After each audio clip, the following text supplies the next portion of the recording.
മണ്ണുത്തി ഇടപ്പള്ളി ദേശീയപാതയിൽ വൻ ഗതാഗതക്കുരുക്ക്. ജില്ലാ കളക്ടറും കമ്മീഷണറും അടങ്ങുന്ന സംഘം ഗതാഗതക്കുരുക്കിൽപ്പെട്ടു. മുരിങ്ങയിലും ചിറങ്ങരയിലുമാണ് ഗതാഗതക്കുരുക്ക്. സുരജ് സജി തൃശൂരിൽ ചെയ്യുന്നു. സുരജ്, ഹൈക്കോടതി ഇടപെട്ടിട്ടും തൽസ്ഥിതിക്ക് മാറ്റമില്ല. ഗതാഗതക്കുരുക്ക് അതേപടി തുടരുന്നു. എന്താണ് ഇപ്പോഴത്തെ സ്ഥിതി?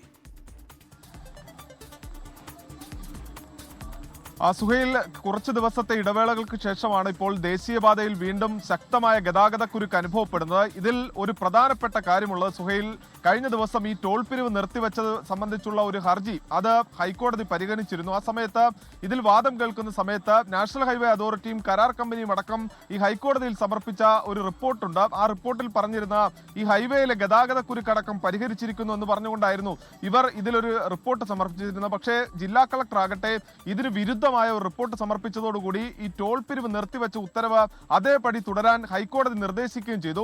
ഇതിന് പിന്നാലെയാണ് ഇന്ന് തൃശൂർ ജില്ലാ കളക്ടറും കമ്മീഷണറും തന്നെ ഈ ഗതാഗതക്കുരുക്കിൽ കുരുങ്ങിയിരിക്കുന്നത്. ചിറങ്ങരയിലടക്കം ഏറെ നേരം കളക്ടറും കമ്മീഷണറും ഗതാഗതക്കുരുക്കിൽ കുരുങ്ങി എന്നുള്ളതാണ് ഈ അവിടെയുള്ള നാട്ടുകാരുമെല്ലാം സംസാരിക്കുമ്പോൾ അവർ പറയുന്നത്. അതോടൊപ്പം തന്നെ ഈ മേഖലയിലെ കുരുക്കിനെ കുറിച്ച് പഠിക്കുന്നതിന് വേണ്ടി ഒരു വിദഗ്ധ സമിതി എത്തിയിരുന്നു. ഈ വിദഗ്ധ സമിതിയുടെ അംഗങ്ങളടക്കം ഏറെ നേരം ഈ ദേശീയപാതയിലെ ഗതാഗതക്കുരുക്കൾ അടക്കം കുടുങ്ങുന്ന ഒരു സാഹചര്യം ഉണ്ടായി.